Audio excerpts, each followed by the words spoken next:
কেশবনগর রাজ্যের একটি ছোট গ্রামে হরিরাম নামে এক সৎ, সহজ সরল ও পরিশ্রমী কৃষক তার স্ত্রী অর্চনার সঙ্গে মাঠে বসেছিল।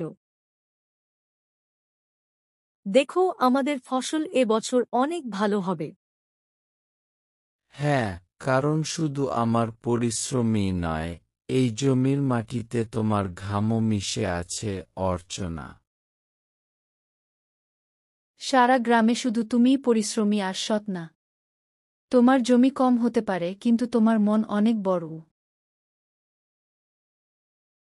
কিছুক্ষণ পরে দুজন স্বামী স্ত্রী বাড়ির দিকে রওনা দিল।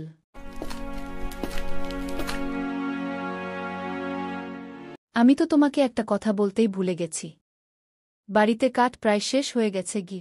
চিন্তা করো না, আমি কাল সকালে সবার আগে জঙ্গলে গিয়ে কাঠ কাটতে যাব। ঠিক আছে তো, নিয়ে আসব। চলো এখন। তখনই তার চোখে পড়ল ঝোপের মধ্যে একটা আহত বাদর কাতরাচ্ছে।